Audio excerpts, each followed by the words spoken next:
Hi. How are you guys doing? Welcome. Say hello. From San Rafael, California.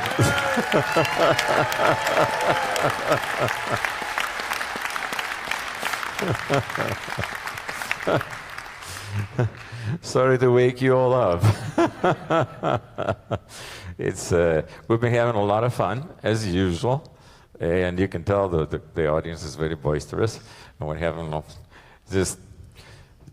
Do you have any questions? I do. You always have questions. All right, Michael, go. Where are we going first? The first question comes from South Korea. Oh. Hello, Yanni. I am Yu Kyung Lee from Seoul, South Korea. I am a longtime fan of yours who has been listening to your music every single day for many years. When I listen to your music, I feel two different, distinct parts. The first part is pure emotion, something that we don't get enough of these days. The second part has a very different feel from any other kind of music, especially music with lyrics. I would like to hear your answer as to what this second very powerful part that I am feeling is. It touches me and moves me, and I would like to know why and how. Thank you for giving me this opportunity. It's a very difficult question. Thank you very much, but it is a great question. And by the way, annyeonghaseyo, and 감사합니다 for your question. I just said hello and thank you in Korean. I have been in South Korea many, many times, and the fans are amazing. I have a lot of fans there. For those of you who don't know, I think most people don't know this. The South Koreans are called the Italians of the East because of their passion for music. They love music, and they educate their children. They protect their children from quote unquote, or parentheses, however you want to cover it up, from garbage. There's no other word to put it. Just to protect them from seeing things that they shouldn't. And they learn to play the violin. They learn how to play the piano. They're really educated. It's pretty amazing. I've been going there for what, 20 years now. I was there in '94. It's more than 20 years. And I've been watching this country explode. This little country has left its mark on the whole planet. You can see what they've accomplished. It's completely different now than it was 10 years ago, 15 years ago. Pretty stunning. Thank you for your question. If I can remember what you asked. I had to tell him a little bit about, that's what I mean. If you don't go there, you won't know. By the way, they're amazing audiences, but they can be feisty. They're strong. They're very strong people. They're, yeah. They're, you know, all Asians are not the same. We tend to lump everybody together. They're not. They're every culture, from Thailand to Indonesia to South Korea to Japan. You keep going. They're all different. Vietnam, anything. You just name it. It's a different thing. And they have their own sensitivity, the gentleness, or they can be a little tougher. Anyway, I think the emotional part that you're talking about, definitely, because my music is pure emotion. That's what I work from. That's how I write music. I feel it, and that's it. I feel the emotion, and then it's very easy to know what sound I'm going to use, and then we'll talk a little later about creativity, not right now. How it goes about appearing, how do I make it materialize, what I hear in my head, and what I bring to reality so that you can hear it too, which is extremely important, of course. The other thing that I feel that you're mentioning is you're feeling, it's a level of consciousness. In order to go to these places, that to be able to become one with your creation, your music, your painting, your book, if you're mathematics, physics, for doing equations, It's not plotting. It's not 1 + 1 = 2, therefore we know 3, and we can deduce A plus B, we can deduce C. It's a quantum leap. You find yourself at Q, and you don't know how you get there. These levels are very difficult to reach. And if I have done my job right, when you hear the music, you go to that level. You should do that. And all of a sudden you feel it. And as long as the music is playing, you're there. If the music stops, you have to put it on repeat. It is, I think that's what she is trying to describe. It is Korean is almost impossible to translate in English, and vice versa. So that's what you're hearing there. I think I'm glad you're feeling it. I'm glad you were feeling this, and I'm glad you're enjoying the music. And you see, no lyrics. It translates. It goes. The whole message goes directly. It bypasses logic, goes directly in your heart. Enough talking. I am gonna play a song for you and for everybody else who is watching, and I'm gonna try to do exactly what I just said. I don't know if I can do it because when I write is in private. I don't play the piano for anyone. And when I record or when I write a piece of music, I'm alone in my studio. That's it. No engineers, no nothing. It's just me. And it's a private experience. So I'm going to play a song that I have not played like this ever. It's called, no, that's a good guess though, good guess. But it's a little slow. I would play a word in private. It's called Whispers in the Dark. Yeah. Let's see if I can go away and go into the black and create something that's not there.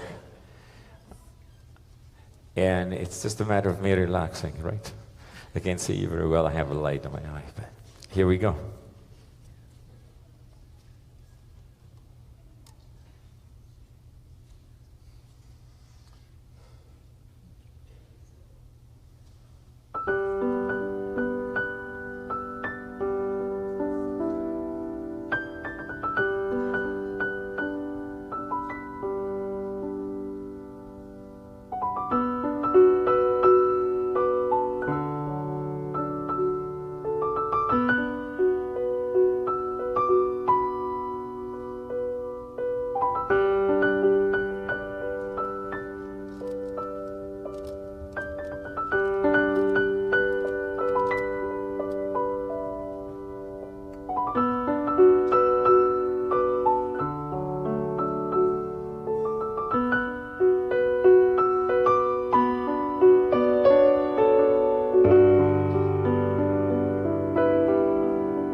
Thank you.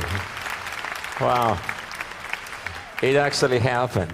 It took me a little while. Took me a little while to let go. I'm not used to it. You can tell. The best version, you like it. You know the song. It's not like that. These parts don't exist. And I'm looking at, you know what happens is it's an area. When I write a song, it's a whole area of music. And it has 10 themes, 18 themes. And because of the limitations of the CDs and all that, you have to kind of eliminate parts. But these parts never are forgotten. They're there. It's just a matter of tapping into them. It's very difficult to do it in front of a live audience, but I did it. I'm very proud of myself. There you go.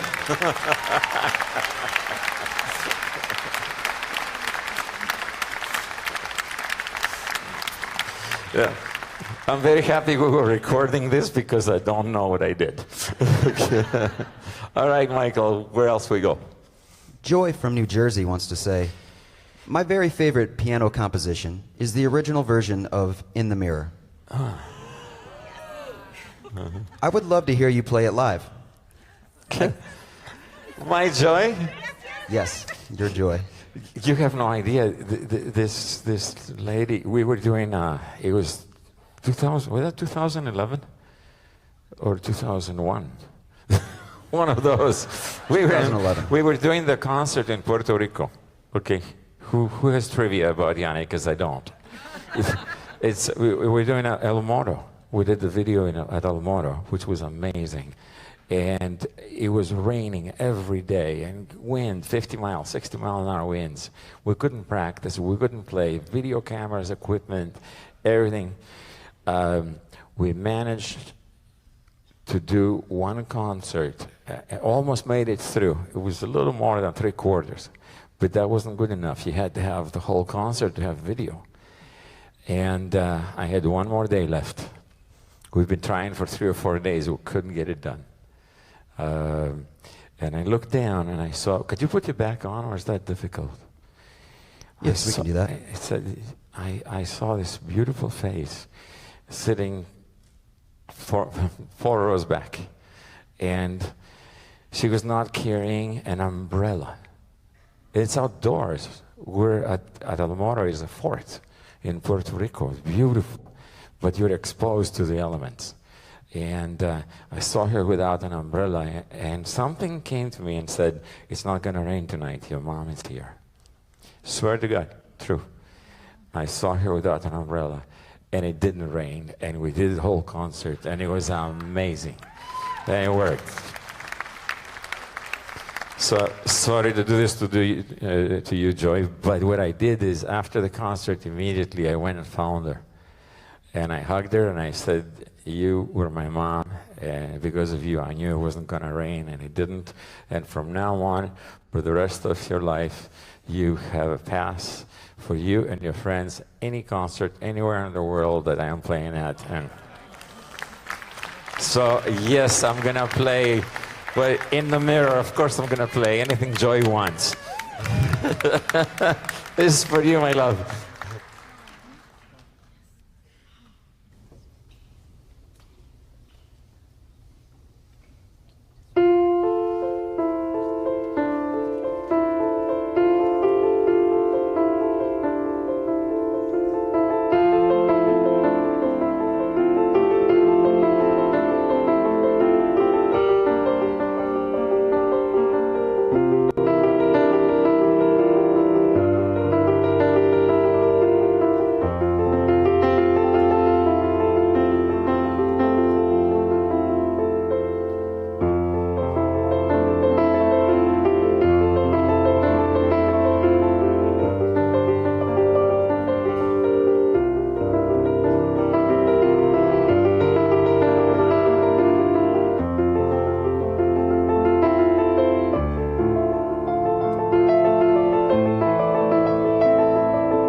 There you go, Joey.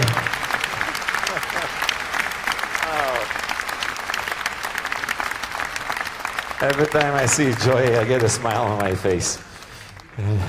And she still dances. Mr. 83-year-old, where are you? Oh, there you are, sorry. Oh, it made you cry. Thank you, but it feels so good. I wish you had a microphone all the time. You're going to be my sidekick.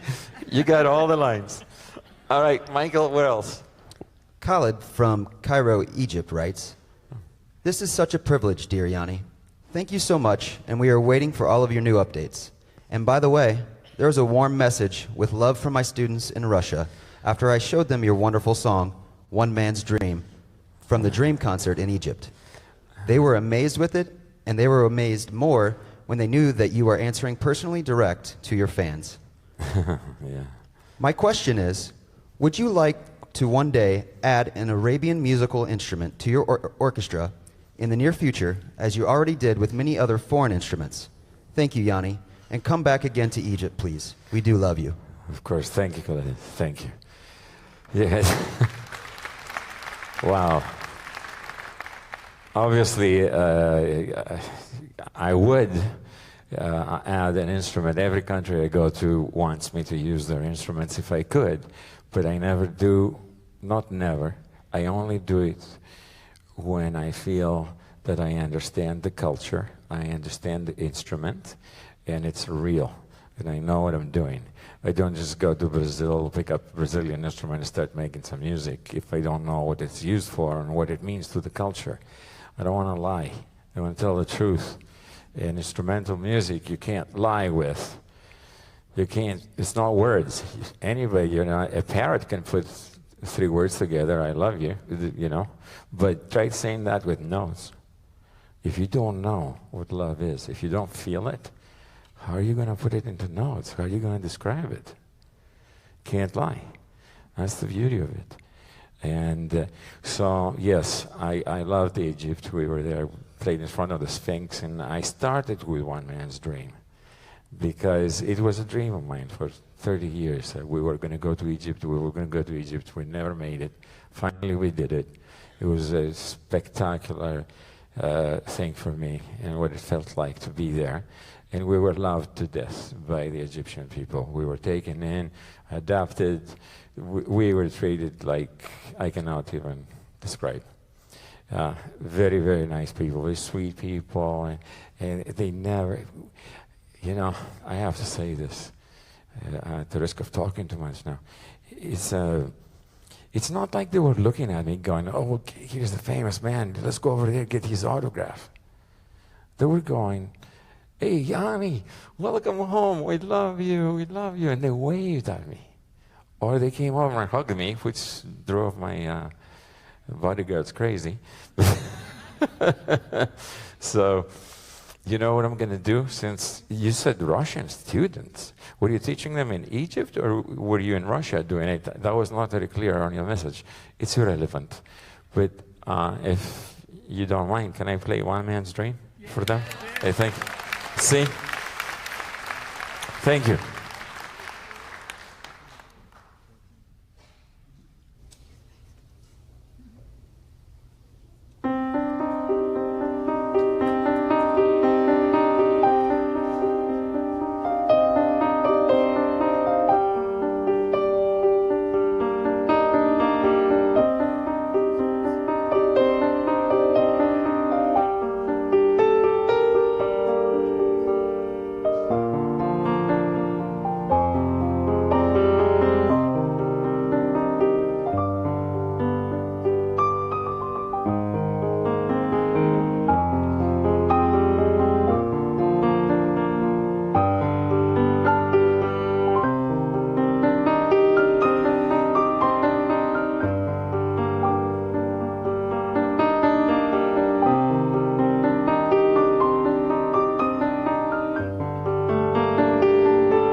Thank you. Before we go off, Travis, stay for a second. I wanted to say something about this song. I don't know how many of you have noticed it, but this song remains unresolved. It is only 2 minutes and 45 seconds because that's all I had to say on the subject. But it is unresolved. You don't know the ending. When I finish with... instead of going...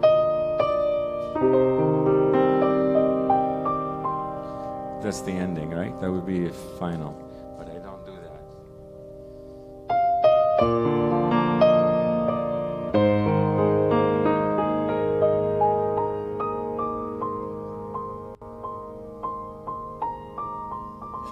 Still an open door.